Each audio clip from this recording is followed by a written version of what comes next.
సొత్తు కాదేవయ్యో. యేసయ్య కోరికంటే ప్రతి మనుష్యుడు దేవుని సొత్తైన ప్రజగా, దేవుని సొత్తైన జనులుగా ఉండాలి.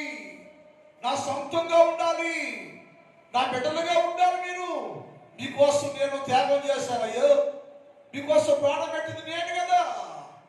మీకు ఎందుకంటే మీరు నాకు సొత్తైన ప్రజలుగా ఉండాలి, నా సొత్తుగా ఉండాలని. కానీ లోకము, ఇశ్రాయేలీయులు ఎలా ఉన్నారంటే నేటి వరకు నీతిని ద్వేషించి, దుర్నీతిని ప్రేమించి, దుర్నీతిని కవచం వేసుకొని జీవిస్తూ ఉన్నారు కదా. అది తప్పు కదయ్యా. నాలో ఏ దుర్నీతి ఉందయ్యా? ఇంకా యేసుక్రీస్తు ప్రభుని పరిపూర్ణంగా అంగీకరించకుండా ఇక నా లోకంలోనే దుర్నీతి సంబంధిగా జీవిస్తున్నా కారణం ఏంటయ్యా? నాలో నీతి లేదా? నీతిని కాదా? నీతి గుణాలు లేదా?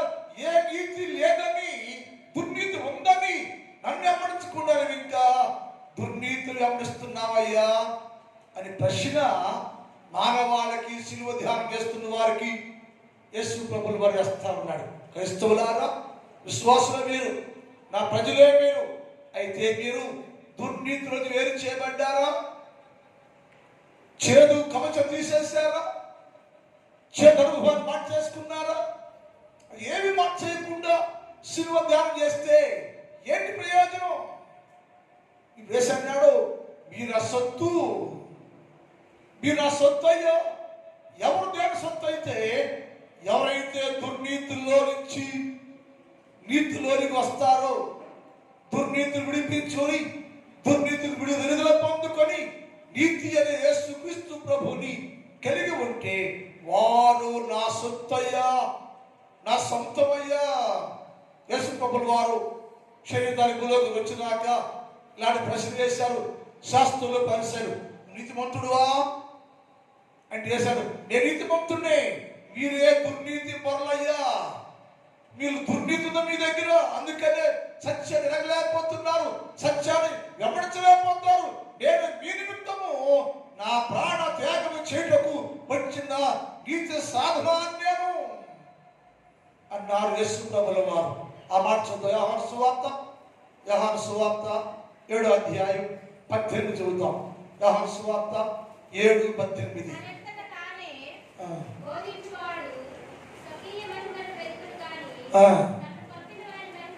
నన్ను పంపిన వారి మహిమను వెతుకువాడు శక్తివంతుడు.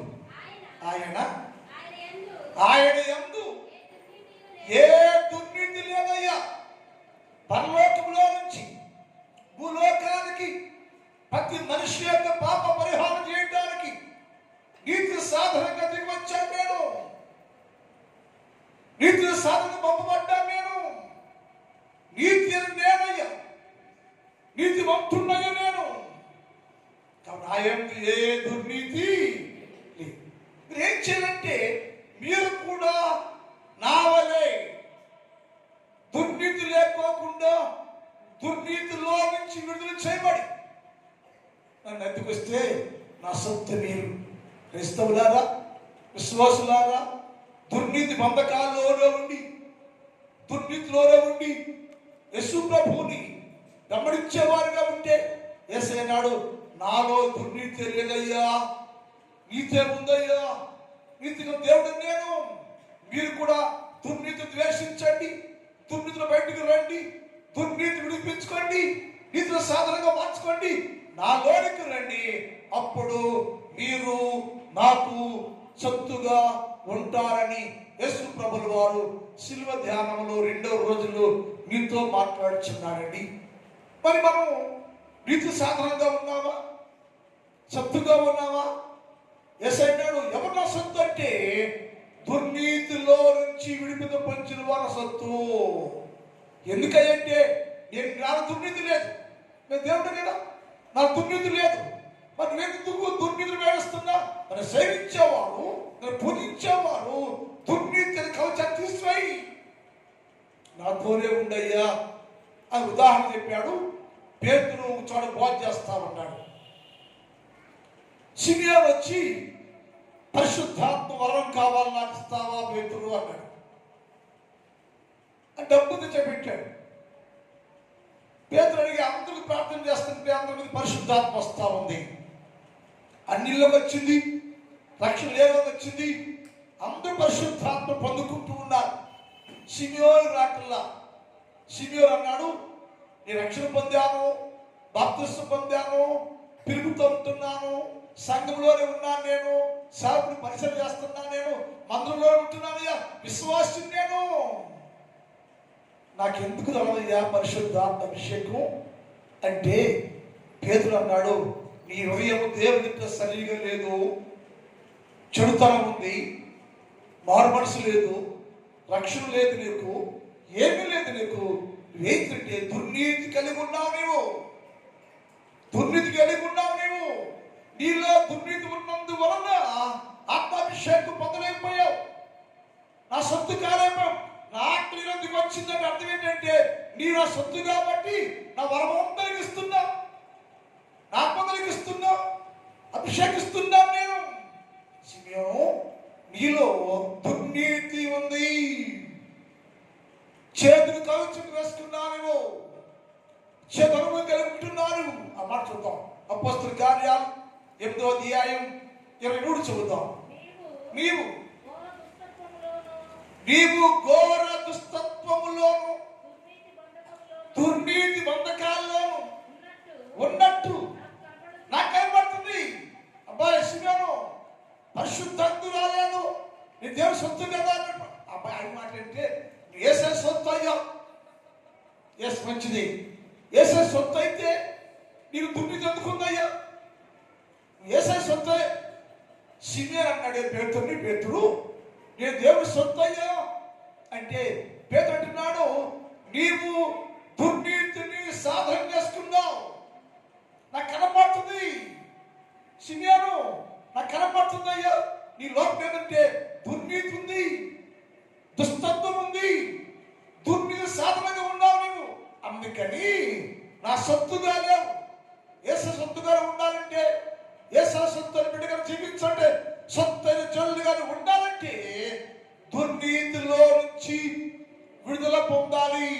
ఒకవేళ ఇప్పటిదాకా ప్రతి క్రైస్తవుడు, ప్రతి విశ్వాసి, నేనైనా మీరైనా సరే, నాలో మీలో ఇంకా దుర్నీతి ఉండుంటే ఎప్పటి మనం దేవుని సొత్తు కాలేము, దేవుని సొత్తు కాలేము, మనం సొత్తుగా ఉండలేము. మనం ఎవరు దేవుని సొత్తు అంటే దుర్నీతిలో నుంచి విడుదల పొందాలి అని అడిగాడు. అయ్యా నేను దేవుని సొత్తే, మరి ఎందుకు నాకు ఆత్మరాలు అంటే అని అన్నాడు, నాకు కనపడుతుంది అయ్యా, నాకు కనపడుతుంది.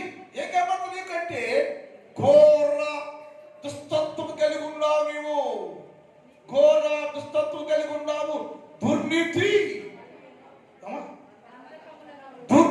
బంధకాల్లో ఉన్నావు. అందుకని నా సొత్తుకు లేకపోయావయ్యా, నా వరం పొందలేకపోయావు నీవు.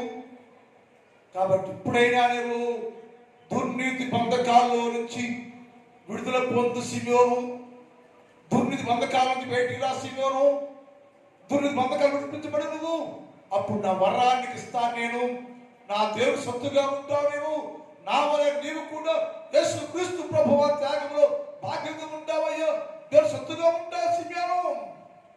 ఇప్పుడైనా నువ్వు దుర్నీతి బంధకాల్లో నుంచి బయటికి రావాలి. మనం క్రైస్తవులుగా ఉండి, దుర్నీతిలోనే ఉండి, క్రైస్తవుల్లో ఉండి, దుష్టత్వం కలిగి ఉండి, క్రైస్తవులుగా ఉండి, లోక సంబంధంగా ఉండి సిలువ ధ్యానం చేస్తే యేసు ప్రభువును అపహాస్యం చేస్తున్నట్లు లెక్క. యేసు ప్రభువుని ఎలా చేస్తున్నాం మనం? నేను దుర్నీతిలో ఉన్నానయ్యా, నువ్వు నీతిమంతుడయ్యా, నీకు ఏ దుర్నీతి లేదు, నేను దుర్నీతిలో ఉన్నాను కానీ నేను రాను అని అక్కడే ఉంటున్నావు, గుళ్ళో ఉంటున్నావు, అక్కడే ఉంటున్నావు, పాపంలో ఉండి దుర్నీతి బంధకాల్లోనే ఉండి యేసు క్రీస్తు సొత్తు కావాలని కోరుకుంటున్నావు. అది ఎప్పటికి కుదిరే పని. కానీ అది యేసు అన్నాడు, ఎవరు నా సొత్తు అంటే ఎవరైతే దుర్నీతి బంధకాల్లో నుంచి విడిపించబడతారో, దుర్నీతి బంధకాల్లో నుంచి విడుదల పొందుకుంటారో, దుర్నీతి బంధకాలు తెచ్చేస్తారో, వారే నా సొత్తు అయ్యా. అటు సొత్తు కావాలని ఆలోచన కలిగి ఉన్నాయి. నేను ఈ శిలువ ధ్యానాల్లో ప్రతి క్రైస్తవుడు ఆలోచించవలసిన విషయం ఏంటంటే, నేను దేవుని సొత్తుగా ఉన్నానా? దేవుని సొంతంగా ఉన్నానా? దేవుని స్వాస్థ్యంగా ఉన్నానా? నామకార్థంగా ఉన్నానా? ఆచారంగా ఉన్నానా? లేకపోతే నీతికి సాధన కాకుండా దుర్నీతినే కవచంగా వేసుకొని దుర్నీతినే సాధనంగా చేసుకొని జీవిస్తూ ఉన్నానా? ఉంటే ఆచారమే ఉంటుంది, నామకార్థం ఉంటుంది, జీవితం ఇంటర్నల్ ఇప్పుడు వచ్చే లోపలే మారదు, ఆచారం ఉంటుంది. అటు వారు ఏ సొత్తు కాలేరు, అటు ఏ సొత్తు కావడం ప్లాన్ చేసిన ఎప్పుడు రాలేరు అని చేసి అన్నాడు. ఇప్పుడైనా మీరు నా సొత్తైన జనులుగా ఉండండి అంటే తిమోతి అంటాడు. తిమోతి రాసిన 2వ పత్రిక 2వ అధ్యాయం 19 నుంచి చదువుతాం. 2 తిమోతి పత్రిక 2:19 చదువుతాం. అయినను దేవుని యొక్క గమనించారు, అయినను దేవుని యొక్క స్థిరమైన పునాది నిలకడగా, గమనించాలి, దేవుని పునాది, దేవుని శిలువ, దేవుని మరణం, దేవుని పునరుద్ధానం నిలకడగా ఉంది, స్థిరంగా ఉంది. యేసు ప్రభు శిలువలో ఉండేవారు, యేసు ప్రభు శిలువ వెంబడించేవారు, నీవు కూడా యేసు ప్రభులో స్థిరంగా ఉండు అనగా దుర్నీతి లేకోకుండా యేసు ప్రభు శిలువను వెంబడిస్తూ శిలువలో స్థిరంగా ఉండు. శిలువలో స్థిరంగా ఉండాలి నువ్వు, వాక్యంలో స్థిరంగా ఉండాలి నువ్వు, వాక్యాన్ని కలిగి ఉండాలి నువ్వు, శిలువ జీవితం ఉండాలి, శిలువలో జీవించాలి. అన్నింటి పునాది స్థిరముగా ఉంది. ప్రభువు తన వారిని ఎవరు నా సొత్తు, ఎవరు సొత్తు కాదు, ఎవరు స్థిరులు కాదు, ఎవరు మార్చబడ్డారో, ఎవరు శిలువ వెంబడిస్తున్నారో, శిలువ యాగంలో ఉన్నారో, యథార్థ జీవితాన్ని కలిగి ఉన్నారో ఆయన ఎరుగును. మరి ఆయన చూస్తున్నాడు, సింహాన్ని చూశాడు. ఆయన సింహాన్ని జీవితం కనపడింది, నా జీవితం కనపడుతుంది, నీ జీవితం కనపడుతుంది. మన దగ్గర దుర్నీతి అందుకుని ఎప్పటి దుర్నీతి బయట రాలేకపోతే నువ్వు పాపాత్ములు లెక్కే. ఏసన్నాడు పునాది స్థిరమైంది అనగా శిలువ, మరణము, పునరుద్ధానము స్థిరం, యేసయ్య వాక్యము స్థిరం, యేసయ్య స్థిరం. కాబట్టి మనం ఏం చేయాలంటే ఆ సంగతి యేసు ప్రభుల వారు ఎరుగును, అనుదినము ప్రభువు నామమును ప్రతిరోజు ఏం చేయండి, యేసు ప్రభు నామను ఒప్పుకోవయ్యా, నువ్వు దేవుడు అయ్యా, సృష్టికర్తవయ్యా, నేను పాపినయ్యా, దుమ్మునయ్యా, ధూళయ్యా, భక్తునయ్యా, అయాకునయ్యా, శక్తిహీనుడయ్యా, అలా నన్నయ్యా నువ్వు నీ సొత్తుగా చేసుకోవాలని ప్రణాళిక వేసి ఈ పాపి కోసం సిలువలో ప్రాణ త్యాగం చేసావయ్యా. నేనయ్యా ధూళిని, నేను దుమ్ముని, నేను అయోగ్యుడను, శక్తిహీనుడను, దౌర్భాగ్యుడను, దుర్నీతి బంధకాలు ఉన్నవాడిని నేను. నన్నయ్యా అట్టి జీవితంలో నుంచి విడుదల చేసి, అటు జీవితంలో నుంచి విడిపించి నీ సొత్తుగా చేసుకోవడం కోసమయ్యా నన్ను ప్రేమించగలయ్యా, నీ ప్రేమను వెల్లడి చేస్తగలయ్యా, శిలువ పైన నీ ప్రేమను రుసుపరచగా ఇది నా ప్రేమ అని చెప్పి నీ ప్రేమను శిలువలో వెల్లడి చేసి, ఎందుకంటే నిన్ను ఆయన సొత్తుగా చేసుకున్నాడు. నా నామాన్ని ఒప్పుకొని ప్రతివాడును దుర్నీతి నుంచి తొలగిపోవాలను ఆజ్ఞ. ఎవరైతే యేసు ప్రభు నామమున ఒప్పుకున్నావా, క్రైస్తవుడిగా ఉన్నావా, క్రీస్తు కలిగి ఉన్నావా, క్రీస్తు ఉంటున్నావా, అయితే తప్పకుండా నువ్వు దుర్నీతిలో నుంచి విడుదల పొందవలెను. దుర్నీతిలో విడుదల పొందాలి. నువ్వు పొందినప్పుడే దేవుని సొత్తుగా ఉంటాను. ఆజ్ఞ ఏంటంటే ఇప్పుడు దాకా నువ్వు స్థిరము లేకుండా ఉన్నావా?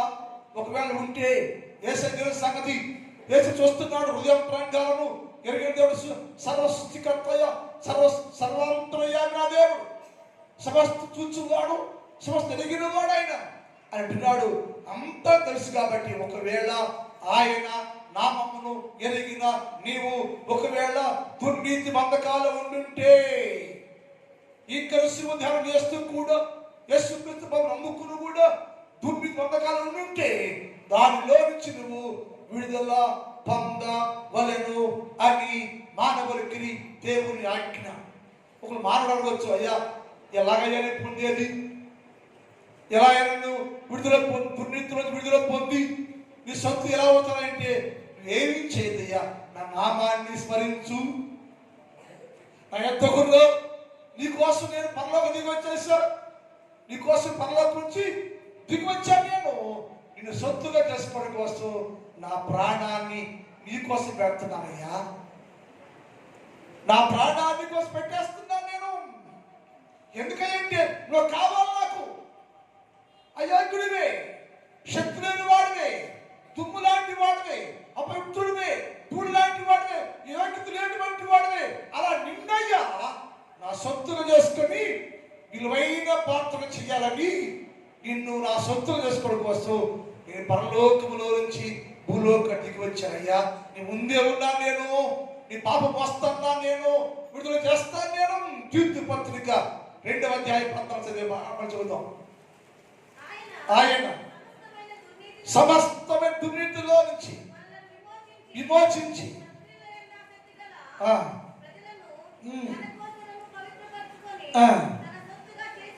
తన సొత్తుగా నిన్ను తన సొత్తుగా చేసుకుందామని తన్ను తాను సిలువకు అప్పగించుకొని నిన్ను ఆయన సొత్తుగా చేసుకుందామని దుర్నీతిలో విడుదల చేసి బంధకాలు తెంచేసి నిన్ను ఆయన సొత్తుగా చేసుకోవటం కోసం నా దేవుడు నీ కోసం పరలోకంలో నుంచి భూలోకానికి వచ్చి తన్ను తాను ఇష్టపూర్వకంగా నీకోసం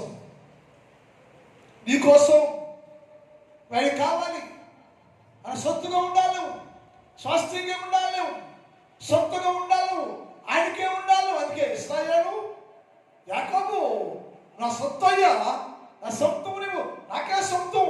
ఎందుకంటే నేను నిన్ను వాచించా, నిజమేంటే నేను నీకోసం నా ప్రాణము పెట్టాను, నేను నీకోసం నీ ప్రాణాన్ని పెట్టాను, తన్ను తాను సిలువకు అప్పగించుకొనాను. ఎందుకయ్యా అంత త్యాగం, ఎందుకయ్యా అంత ప్రేమ అంటే ఆయన అన్నాడు, నీవు నా సొత్తుగా ఉండాలయ్యా, నా సొంతంగా ఉండాలి, నా సొత్తుగా ఉండాలి. మరి రాత్రి ఏసే సొత్తుగా ఉంటావా, దుర్నీతి సొత్తుగా ఉంటావా? అలా ఉండి ఎన్ని సంవత్సరాలు నువ్వు సిలువ ధ్యానం చేస్తే నిష్ప్రయోజనం. ఇప్పుడైనా గ్రహించి సమయం ఉండగానే యేసయ్య కోరికనంటే నేను నా సొత్తు అని చెబుతున్నాడు కాబట్టి మనము దేవుని సొత్తుగా ఉండడానికి మళ్ళీ మన సిద్ధపట్టుకు వారిగా ఉండాలని మనవి. ప్రార్థన అయిపోయింది. మా తండ్రి, నీ పాదములకు స్తోత్రాలు. పరిశుద్ధుడమైన దేవ, నీకే స్తుతి స్తోత్రాలు. గడిచిన దినాల్లో నీ ప్రేమలో కాపాడారు, మమ్మల్ని ప్రేమించారు, మరొక శిలువ ధారకుడికి ఇచ్చారు ప్రభువా. ఎందుకంటే మేమందరము దుర్నీతి బంధకాల్లో, దుర్నీతి కవచాల్లో, చేదు అనుభవాల్లో జీవిస్తున్న మమ్మలను ఈ సంవత్సరమైనా దర్శించి విడిపించి నీ సొత్తుగా, నీ సొంతంగా, నీ బిడ్డలకు చేసుకోవాలని నీ దిగి వచ్చామయ్యా. ఇప్పుడైనా గ్రహించుకొని మేము ప్రభువా నేను యేసు సొత్తుగా ఉండాలి, అందుకని నాలో ఉన్న ప్రతి దుర్నీతి బంధకాలు తెచ్చివేసుకుంటాను, విడిపించబడతాను. అనుకుని దేవునిలో జీవించే భాగ్యము దయచేయండి. ఈ రాత్రి ఈ స్థలంలో ఉన్న ప్రతి బిడ్డను దర్శించండి, ప్రతి బిడ్డను దీవించండి. చిన్నవారు, పెద్దవారు, స్త్రీలు, పురుషులు, వృద్ధులు, యవనస్తులు ఎంతో మంది స్థలండి. ప్రతి ఒక్కరూ దుర్నీతి బంధకాల్లో నుంచి విడిపించబడి నీతికి సాధమైనటువంటి క్రీస్తు యేసు ప్రభుల వారి సొత్తుగా జీవించే భాగ్యం దయచేయ్యా. నా సంఘాన్ని దీవించండి, నా సంఘ వీళ్ళందరూ దీవించండి. వీళ్ళంతా కష్టపడి పనులు చేస్తున్నప్పుడు పని పాటలు తోడుగా ఉండండి, ఆదరించండి, బలపరచండి. రాత్రి ప్రతి బిడ్డను దీవించి పంపించమని యేసు వారి పరిశుద్ధ నామములో ప్రార్థిస్తున్నాం తండ్రి. ఆమేన్. అది లేచిన పడతానండి.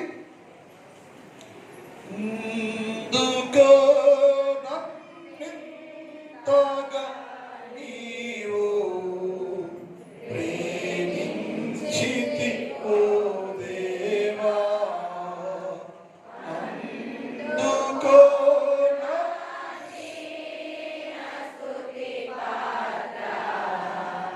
హల్లెలూయా యేసయ్యా, హల్లెలూయా యేసయ్యా.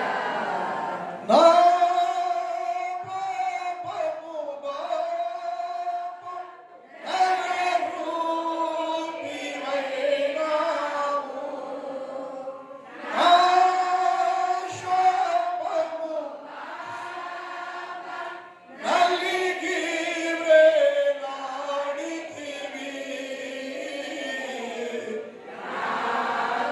చాలిన దేవుడవు నీవే, నా స్థానములో నీవే, నాకు చాలిన దేవుడవు నీవే, నా స్థానములో నీవే. హల్లెలూయా యేసయ్యా, హల్లెలూయా యేసయ్యా.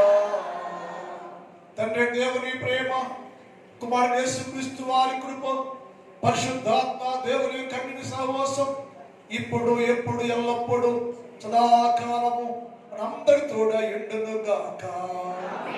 ఆమేన్. హల్లెలూయా, హల్లెలూయా.